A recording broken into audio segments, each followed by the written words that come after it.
Hello সুপ্রিয় মৎস্য চাষী প্রিয় ভাই বন্ধুরা, আমার অনুষ্কা ফিশবিডি চ্যানেল থেকে বরাবর মতো আজকে কিছু অরিজিনাল খলদা ভিয়েতনামি পাঙ্কাশ মাছের পোনা নিয়ে হাজির হলাম। আশা করি ভিডিওটি আপনারা দেশে কিংবা বিদেশে যে যেখানে বসে দেখছেন ভিডিওটি না কেটে সম্পূর্ণ দেখবেন। ভিডিওটি দেখার পূর্বে মাছ চাষ বিষয়ে অভিজ্ঞতা অর্জন অনেকটা চলে আসবে।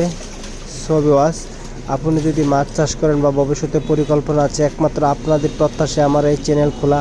আপনাদেরকে মাছ চাষ বিষয়ে খুঁটিনাটি পরামর্শ দিতে পারলে নিজেকে উপকৃত ধন্য মনে করেন। সবিওয়াস, আপনি যদি গলদা ভিয়েতনামি পাঙ্কাশ চাষ করেন, আশা করি 99% গ্যারান্টি দিয়ে বলতে পারি আপনি লাভবান হবেন। তার কারণ হলো অনেক মৎস্য চাষী ভাই বন্ধুরা পাঙ্কাশ মাছ চাষ করে খাবারের হিসাব করে দেখে লস আর হতাশা নয়। আপনি ইচ্ছা করলে এই মাছ প্রাকৃতিক খাবার জৈব সারের পদ্ধতিতে চাষ করতে পারবেন।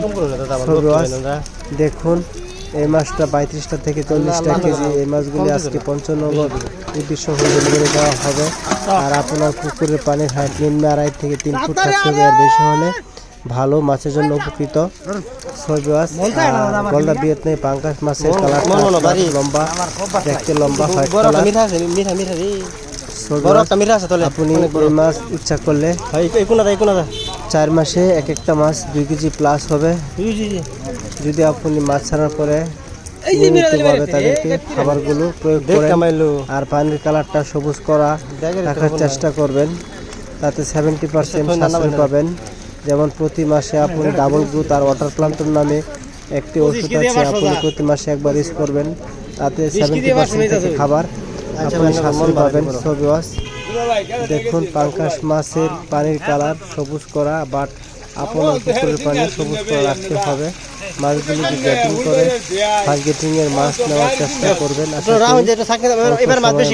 চলে আসবে ফার্স্ট গেটিং এর মাছ মানে ফেমিল মা মাছ, এবং এই মাছটা দ্রুত পরিমাণে গ্রোথ আসে এবং মাছ সবিওয়াস, আপনি চাষ করা জাতীয় যে কোনো মাছের পোনা আমাদের স্ক্রিনে দেওয়া নাম্বারে যোগাযোগ করার চেষ্টা করবেন।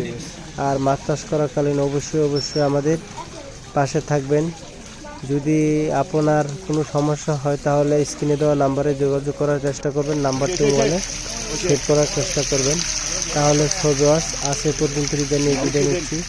সে পর্যন্ত সবাইকে নিয়ে ভালো থাকুন, সুস্থ থাকুন। ধন্যবাদ।